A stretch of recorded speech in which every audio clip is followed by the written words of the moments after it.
इससे जुड़े हुए लोग हैं, जैसे स्वयं लोकपाल ही अब यहाँ पर उपस्थित हैं, द्विवेदी जी हैं हमारे बीच में, श्रीवास्तव जी भी आएँगे, वीबी श्रीवास्तव जो अध्यक्ष हैं लोकपाल मनरेगा के, उनसे भी हमारी चर्चा हुई है।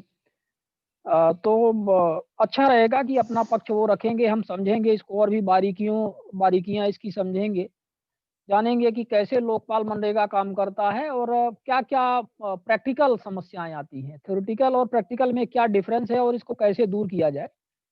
और क्या पूरा इसमें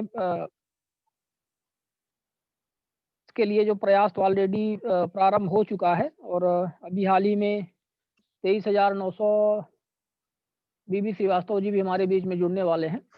23,922 पंचायतों के लिए के मज़दूरों के लिए, जो मनरेगा के मज़दूर हैं, उनके लिए कहा जाए तो एक बहुत बड़ा तोहफ़ा अपन उसको बोलें कि माननीय श्री राहुल सिंह सर ने दिया है, जिसमें अब लोक सूचना का जो अधिकार है, आरटीआई अधिनियम एकदम पहले भी लागू था लोकपाल मनरेगा में, लेकिन प्रक्रिया उसकी स्पष्ट नहीं थी कि वह कहाँ पे लगाया जाए, कैसे लगाया जाए।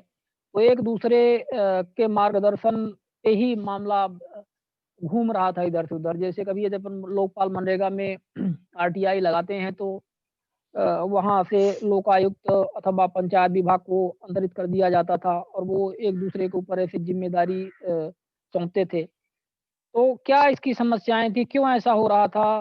और इसके पीछे के कारणों पर अपन चर्चा करेंगे और सारी बातें होंगी निश्चित तौर पर और बहुत ही महत्वपूर्ण बिंदु है ये, जिस पर आज हम लोगों को मौका मिला है यहाँ पर रूबरू होने का।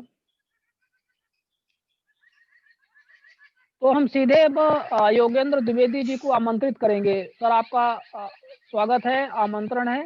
कृपया प्रकाश डालें लोकपाल मनरेगा की कार्यप्रणाली जो है और कैसे ये कार्य करता है, कैसे मज़दूरों की जो शिकायतें हैं, उनकी समस्याएँ हैं, आप कैसे डील करते हैं, क्या प्रक्रिया होती है, कितने दिनों में इनका निराकरण होना चाहिए, कितने दिनों में ये प्रैक्टिकली हो पा रहा है और अन्य जो भी आपकी इससे जुड़ी हुई जो बातें हैं, कृपया आप इसको रखें। स्वागत है आपका। जी सर, आप सभी को नमस्कार। जैसा कि अभी आपने बताया, तो माननीय जो आयोग द्वारा जो निर्णय दिया गया है वो वास्तव में स्वागत योग्य है। जहां तक मनरेगा लोकपाल की बात है, यहाँ तो कोई तथ्य ऐसे नहीं होते थे जो लोगों से छुपे रहें। केवल एक कमी थी कि यहाँ पे लोक सूचना अधिकारी कौन होगा, ये बिल्कुल स्पष्ट ही नहीं था कि लोक सूचना अधिकारी कौन होगा, क्योंकि जितने भी हमारे यहाँ एम्प्लॉइज हैं पूरे के पूरे लोकायुक्त के एम्प्लॉइज होते हैं। एक जो भी दो तीन है तो वो लोकायुक्त के एम्प्लॉइज होते हैं। लोकपाल का एक भी एम्प्लॉय नहीं, केवल मात्र 3 लोकपालों के बीच में एक ऑपरेटर काम कर रहा है। तो उसमें यही स्थिति स्पष्ट नहीं होती कि, और वो भी आउटसोर्सेस का कर्मचारी है जो ये है। क्या प्लीज सुन पा रहे हैं मेरे को? हाँ, बिल्कुल, बिल्कुल सुन पा रहे हैं द्विवेदी जी, बिल्कुल। हाँ, सुन पा रहे हैं आपको सर। सर तो आउटसोर्सिंग का एक केवल हमारे पास कंप्यूटर ऑपरेटर है 3 लोकपालों के बीच में, बाकी कोई भी एम्प्लॉइज है ही नहीं हमारे यहाँ लोकपाल के। तो उसमें लोक सूचना अधिकारी कौन होगा, ये स्थिति ही स्पष्ट नहीं हो रही थी। इन स्थितियों में हम लोग सूचना दे नहीं पाते थे किसी को। बाकी कोई भी आ रहा था तो हम दिखाते हैं उसको, पूरी की पूरी चीजें दिखा रहे थे। एक तो ये दिक्कत आ रही थी लोकपाल अधिकारी सूचना देने में। दूसरा एक ये निवेदन था कि बहुत सारी चीजें हम लोगों के यहाँ ऐसी होती हैं, जैसे बजट के अभाव में 5,000 रुपए प्रति लोकपाल के मात्र इस वर्ष से आने लगा है। उसी में टिकट है, पूरी की पूरी स्टेशनरी उसी में होती। कभी कभी तो ये होता है 2-2 3-3 महीने तक हम लोग सम्मान नहीं दे पाते टिकट के अभाव में। तो ये कुछ व्यक्तिगत कठिनाइयां थी। और कोई टेक्निकल अधिकारी है, टेक्निकल अधिकारी अपने व्यस्तता के कारण जो हमको शिकायतें, क्योंकि टेक्निकल मैक्सिमम शिकायतें जो होती है वो टेक्निकल आती हैं, और टेक्निकली हम टेक्निकल अधिकारी से ही जांच कराने के लिए लिखते हैं। वो टेक्निकल अधिकारी इधर उधर टाल मटोल करके उसको टाल देंगे, या कि उनकी अपनी व्यस्तताएं भी होती हैं, तो उन व्यस्तताओं के कारण भी वो समय पे हमको जानकारी दे ही नहीं पाते जांच करके। तो ये सब दिक्कतें आती हैं, जिसके कारण निराकरण में देर भी होती है थोड़ा बहुत। प्रैक्टिकली मात्र इस तरह की ही प्रॉब्लम है यहाँ पे जो आ रही है लोकपाल मनरेगा में सर। जी द्विवेदी जी, बहुत ही आपने महत्वपूर्ण बातें यहाँ पे चर्चा की हैं कि जो आप लोगों को समस्याएँ आ रही हैं इसके इम्प्लीमेंटेशन को लेकर के। पर लोकपाल जो मनरेगा का अधिनियम है, उस अधिनियम पर थोड़ा-सा प्रकाश डालिए। वो क्या-क्या कहता है? किस प्रकार से फैसिलिटी उपलब्ध करवाता है? क्या शक्तियाँ आपको दिया है? थोड़ा अपनी शक्तियों के बारे में विस्तृत तौर पर नहीं, बताएँ। निश्चित रूप से शक्तियां हैं कि हम जब भी हमें कोई भी लोकपाल को सूचना प्राप्त, ये शिकायत प्राप्त होती है या कि सूचना प्राप्त होती है, तो हम उसको सो मोटो भी ले सकते हैं अपनी इंक्वायरी में। और इसके बाद संबंधित को हम सूचना देते हैं, संबंधित पक्षकार को भी सुनवाई का अवसर देते हैं। संबंधित पक्षकार को सुनवाई का अवसर देने के बाद जैसा भी होता है तो हम उसमें अधिनिर्णय पारित करते हैं। अधिनिर्णय की कॉपी हमारी चली जाती है शासन को और शासन उसमें अपने तहत निर्णय लेता है। तो लोकपाल मनरेगा में मोटे-मोटे तौर पे केवल इतने हैं, हमें सामान्य शिकायतों का निराकरण 15 दिन के अंदर करना होता है और जो अवैध शिकायतें होती हैं तो उसमें 45 दिन के अंदर निर्णय करने के निर्देश हैं। लेकिन प्रैक्टिकली 15 दिन में संभव नहीं हो पाता, क्योंकि 15 दिन में तो हम सूचना तक नहीं दे पाते किसी को। अब बिना सुनवाई का अवसर दिए किसी को हम अधिनिर्णय नहीं पारित कर पाते। तो ये मोटा-मोटी एक्ट में केवल इतने ही प्रावधान हैं। जी। जी, बिल्कुल। और शक्तियाँ थोड़ा-सा आप अपनी शक्तियों के बारे में बताएँ। शक्तियां क्या, केवल हमारे अधिनिर्णय पारित करने तक हमारी शक्तियां सीमित हैं। इसके बाद तो हम शासन को भेज देते हैं। अधिनिर्णय जो भी होते हैं उसमें तो शासन द्वारा निर्णय लिए जाते हैं। जैसे हमने ये देखा है कि आपका जो बिहार के लोकपाल हैं और आपके इधर बिहार साइड की सबसे ज़्यादा इस समय चर्चित हैं। वहाँ पर लोकपाल के बहुत ही अ, महत्वपूर्ण ऐसे ऑर्डर आ रहे हैं और एक तरह से ऐसे ऑर्डर हैं जिसमें वो मतलब ऐसी ऑर्डर दे रहे हैं जो बाध्यकारी होते हैं और जिसको हाई कोर्ट भी डिनाई नहीं कर सकता है। तो मतलब क्या कहेंगे?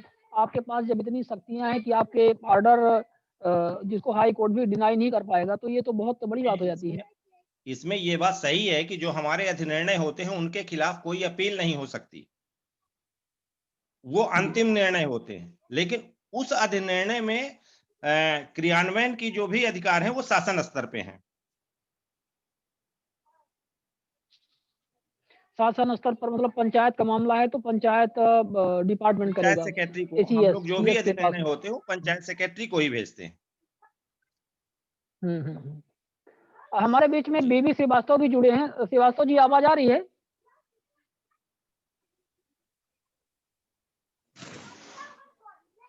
हेलो? हाँ, बीबी श्रीवास्तव जी, आवाज़ आप कृपया अपने को अनम्यूट करें। अनम्यूट करें कृपया आप अपने आप को। यस सर, बीबी श्रीवास्तव बोल रहा हूँ। नमस्कार सर। हाँ, नमस्कार, नमस्कार। आप अपना वीडियो भी ऑन कर लें श्रीवास्तव जी। जी जी सर। हाँ, वीडियो भी आप ऑन कर लें। आपकी आवाज़ तो आ रही है, वीडियो नहीं आ पा रहा है। वहीं पे आपका एक टैब होगा जिसमें स्टॉप वीडियो लिखा है, उसको आप जब टच करेंगे तो आपका वीडियो ऑन हो जाएगा। जी सर, जी सर। चलिए, ठीक है, आप उसको ऑन करते रहिएगा। कृपया बताएं कि लोकपाल मनरेगा, आप हमारे बीच में बीबी श्रीवास्तव जी हैं, जो लोकपाल मनरेगा अध्यक्ष, आप कैसे इसको डिफाइन करेंगे? थोड़ा-सा आप अपने बारे में बताएँगे? अध्यक्ष किस तरह से, मतलब जैसे हम तो जानते हैं कि देवेंद्र द्विवेदी जी हैं, वो लोकपाल मनरेगा हैं, फिर आप उसके अध्यक्ष हो गए, तो अध्यक्ष की क्या पद होती हैं और किस तरह से इनको क्या शक्तियाँ प्राप्त हैं और क्या कुछ आपके कार्य हैं? थोड़ा-सा इसके बारे में विस्तृत बताने का कष्ट करें। सर, लोकपाल मनरेगा के अध्यक्ष का पद नहीं है, एक्चुअली ये लोकायुक्त संगठन के अध्यक्ष का पद है। जहां तक लोकपाल मनरेगा का प्रश्न है, उसमें अध्यक्ष और माननीय सदस्यों के अधिकार समान हैं और सभी को जिले आवंटित होते हैं। जैसे हमारे रीवा संभाग के संदर्भ में श्री द्विवेदी जी को रीवा और सिंगरौली जिला आवंटित है और अध्यक्ष को सतना, उमरिया और डिंडोरी जिला आवंटित है और इन जिलों में लोकपाल मनरेगा के रूप में कार्य करने की अधिकारिता, कार्य का कर्तव्य, जांच का अधिकार, ये सभी कुछ में समानता है। इसमें कोई भी अध्यक्ष के नाते अधिक अथवा सदस्य के नाते कम या ज्यादा अधिकार नहीं है। जी, जी, मतलब कुल मिलाकर के पावर सबकी समान है, अध्यक्ष और सदस्य पावर सबकी समान है सर। हम लोग एज ए लोकपाल मनरेगा समान सामर्थ्य में काम करते हैं सर। जी, तो जैसे आपने कब ज्वाइन किया था श्रीवास्तव जी? सर हम लोगों ने मार्च 17 में ज्वाइन किया था सर, और हम लोगों का मार्च 20 में ये कार्यकाल समाप्त होने जा रहा है। मार्च 17 में आपने ज्वाइन किया था? सर जी, तो जैसे मार्च 17 के बाद अभी तक क्या थोड़ा प्रकाश डालेंगे कि रीवा संभाग के परिप्रेक्ष्य में सर जितने जिले आते हैं, तो जिले वार आपके पास कितनी शिकायतें प्राप्त हुई और उन शिकायतों का किस प्रकार से आपने सर हमारे पास मतलब डिस्पोज़ल सबसे किया? अधिक शिकायतें जो रही वो रीवा जिले से रही, हुँ। और रीवा जिले में हमारे माननीय द्विवेदी जी जो सदस्य हैं लोकायुक्त संगठन के, ये लोकपाल मनरेगा भी हैं, तो इन्होंने काफी शिकायतों का बहुत द्रुत गति से निराकरण भी किया है, और लगभग 1 सैकड़े से ऊपर शिकायतें लंबित थी जब हम लोगों ने यहाँ कार्यभार ग्रहण किया था। आज की स्थिति में मुश्किल से 20 या 22 शिकायतें बची होंगी, बाकी सब इन्होंने निराकृत कर दिया।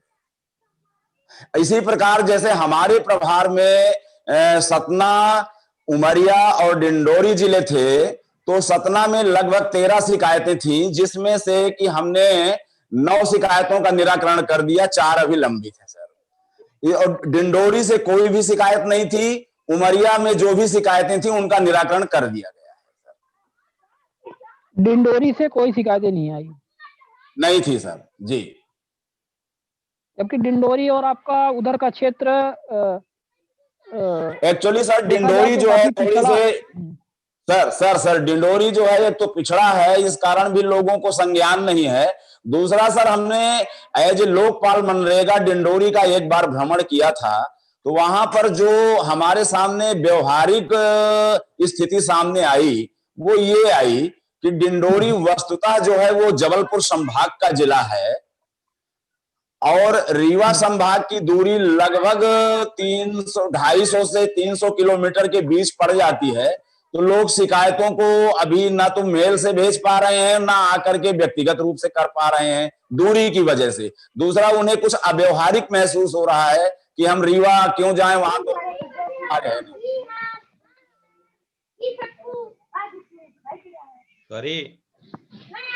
सॉरी इंटरप्ट कर रहा हूं। हाँ द्विवेदी जी, हाँ जी बोले। हाँ द्विवेदी जी। ये जैसा सर ने अभी बताया कि काफी प्रकरणों का निराकरण हुआ था, 20-22 प्रकरण हमारे यहाँ शेष थे, लेकिन इसके बाद शासन स्तर से अचानक करीब 35 या 40 शिकायतें हमें फिर प्राप्त हुई, जो कि 8, 7, 6, 7 साल पुरानी है। यस हाँ, 6, 7 साल पुरानी है।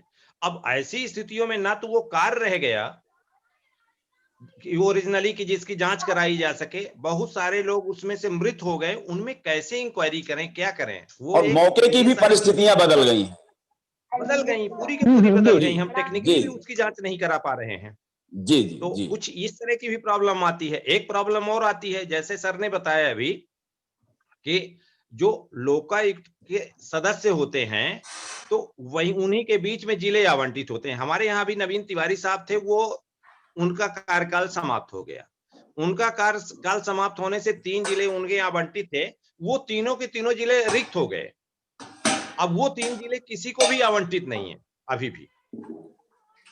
तो ये भी एक प्रॉब्लम खड़ी होती है बीच बीच में। जी जी। तो अभी इसमें अपन अब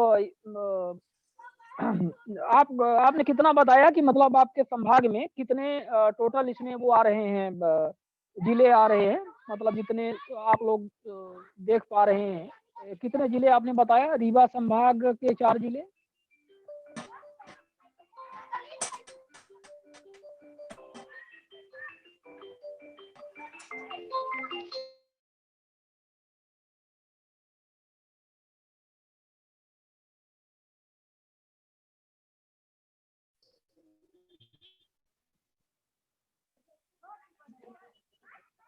द्विवेदी जी आपकी आवाज नहीं आ रही है। हाँ, मेरी आवाज नित्यानंद जी, अचानक एक कॉल आ गया था, उसकी वजह से आवाज मेरी कट गई थी। अब तो आ रही ना मेरी आवाज? अब आ रही है। जी। मैं ये पूछ रहा था देवेन जी से और श्रीवास्तव जी से, टोटल आपने कितने जिले बताए जो आपके कार्य क्षेत्र में है इस समय? कितने जिले? सर 8 जिले हैं, 8 जिले हैं। तो मेरे प्रभार में 3 जिले हैं, द्विवेदी जी के प्रभार में 3 जिले हैं और 2 जिले नवीन तिवारी के पास थे। अच्छा, हम लोग ये भी जानना चाहते हैं आप दोनों से जी, कि आपके पास टेक्निकल स्टाफ कितना है और स्टाफ कितना शासन ने आपको प्रोवाइड किया है इस तरह की जांच करने के लिए? आप कितने टेक्निकली सक्षम है इस विषय पे, और टेक्निकल स्टाफ आपको चाहिए इसके लिए? हाँ द्विवेदी जी बोले। हाँ, 3 प्यून हैं, 3 प्यून मिले हुए हैं और एक कंप्यूटर ऑपरेटर मिला हुआ है, वो भी आउटसोर्सिंग का एम्प्लॉई है। इसके अतिरिक्त हमारे पास कोई एम्प्लॉई कोई नहीं है, ना स्टाफ कोई नहीं है। टेक्निकल यस स्टाफ है। Yes sir, yes. Technical staff कोई नहीं है जिस तरह की जांच करने के लिए जो सक्षम हो कि सिविल नहीं, कोई इंजीनियर? टेक्निकल स्टाफ नहीं है। तो फिर कैसे आप लोग जांच कैसे किस तरह से कर पाते होंगे? तो बड़ी हम दिक्कत लोग होती है। अन्य विभागीय अधिकारियों को लिखते हैं जांच करने के लिए, उसी में दिक्कतें आती हैं। या तो वो प्रॉपर जांच नहीं कर पाते, या कि कभी समय का रोना रो देते हैं। तो इस तरह से विलंब तो होता है इन चीजों में। टेक्निकल स्टाफ ही नहीं कोई भी। मतलब एक प्रकार से बना तो दिया गया है पर दंतविहीन संगठन है ये। जब आपके पास आपके खुद सब का मैं कुछ स्टाफ बोल नहीं नहीं है। सकता, इस बारे में मैं कोई कमेंट नहीं करूंगा। हाँ हाँ, वो आपकी दिक्कतें हैं, लिमिटेशंस है, लेकिन कहीं ना कहीं अगर आपके पास प्रॉपर स्टाफ और सारी सुविधाएं नहीं है तो सुविधा विहीनता के भी स्तर पे काफी चीजें विलंब हो जाती होंगी। निश्चित रूप से, जैसा कि मैंने अभी निवेदन किया कि 5,000 रुपए केवल स्टेशनरी का खर्च आता है, टिकटों के अभाव में संबंध तक नहीं जा पाते। कभी कभार ऐसी भी स्थितियां आती हैं।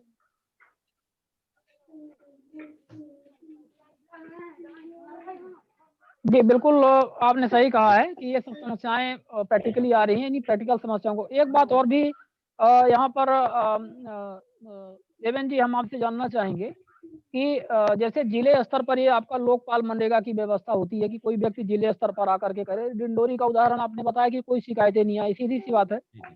जो काम जो व्यवस्थाएँ मज़दूरों के लिए रखी गई हैं, उनसे आप ये उम्मीद नहीं कर सकते कि वो 300-400 किलोमीटर दूर आकर के लोकपाल मनरेगा की शिकायत करेंगे। उस पर भी शिकायत करें और उसकी भी कोई गारंटी ना हो कि कब तक उसका निराकरण होता है, तो ये और भी ज़्यादा चिंतनीय बात हो जाती है। और फिर डिंडोरी वगैरह मंडल ऐसे क्षेत्र हैं जहाँ ब काफ़ी इस तरह से वर्कर्स आपके पिछड़ा एरिया है एक तरह से, ज़्यादातर लोग लेबर का ही काम करते हैं।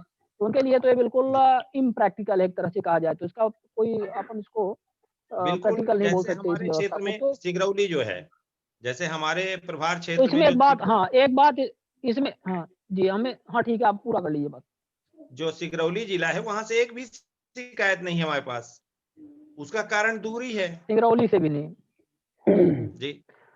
और ये भी आश्चर्य की बात है कि आप कह रहे हैं कि आपने 40 शिकायतों का निराकरण किया ना?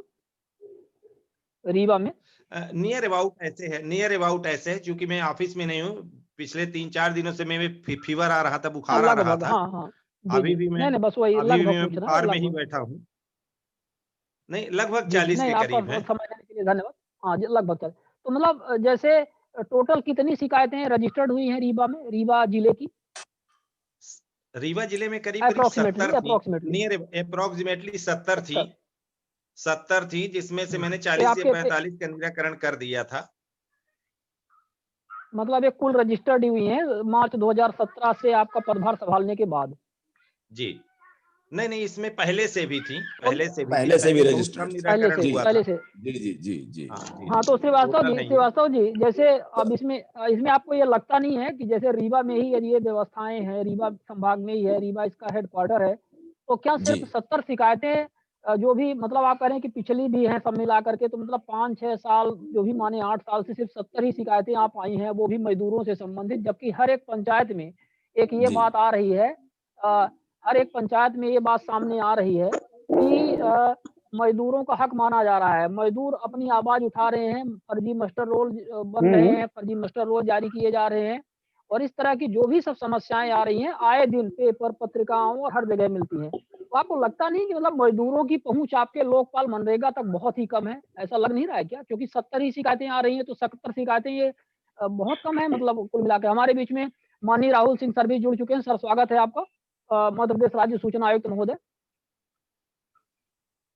सर सादर प्रणाम। तो अभी अपन चर्चा कर रहे थे, तो क्या लगता है आपको देवेंद्र जी और श्रीवास्तव जी कि मतलब ये जो इतनी कम शिकायतें यहाँ पर आ रही हैं, इसके पीछे क्या कारण हो सकता है? निराकरण तो चलिए अपने स्थान पे है, लेकिन सिर्फ 70 ही शिकायतें यहाँ पर आए, वो भी मुख्यालय स्तर पर, तो इसका क्या कारण हो सकता है? सर मैं श्रीवास्तव, यद्यपि हम लोगों ने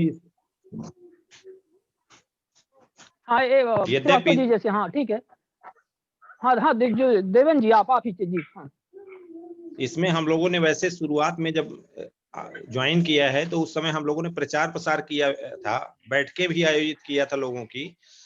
तो कुछ तो जानकारी का अभाव है, कुछ हो सकता है कि लोग आना नहीं चाहते शिकायत करने के लिए। ये 2 ही 3 कारण हो सकते हैं, बाकी तो कोई कारण मुझे नहीं समझ में आता कि और कोई कारण हो सकते हैं इसके। जो दूसरे जिले हैं वहां हाँ जी, दूरी का अंतर आता है। सर माननीय द्विवेदी जी बिल्कुल सही बात कह रहे हैं। और जैसा कि हम लोग इस पद में आने के पूर्व प्रशासनिक सेवा में भी रहे हैं, और प्रायः द्विवेदी जी और मैं दोनों ही रीवा जिले में भी काम कर चुके थे। तो हम लोगों ने जहां तक समझ पाए हैं सर कि एक तो लोगों में जागरूकता का अभाव है, कहीं ना कहीं उनको इस बात का ज्ञान भी पूर्णतः नहीं हो पाता कि इसकी शिकायत हमें लोकपाल मनरेगा में करना चाहिए। यद्यपि हम लोगों ने कोई ऐसा जनपद नहीं होगा जहां पर जा करके सीओ को साथ बुलाकर मनरेगा से जुड़े हुए कर्मचारियों की बैठकें भी ली और उनको इस बात के लिए ताकीद भी किया कि अगर इस संबंध में कोई होता है तो लोकपाल मनरेगा में वो शिकायत ला सकते हैं। लेकिन कुछ सर जो भी उनके स्थानीय और फील्ड के वर्कर्स होते हैं, वो अपना कैसा क्या करते हैं और किस प्रकार से उन पर दबाव बनाते हैं या किस प्रकार के अपना इधर उधर की बातें होती हों कि उस हिसाब से शिकायतें ज्यादा आ नहीं पा रही हैं।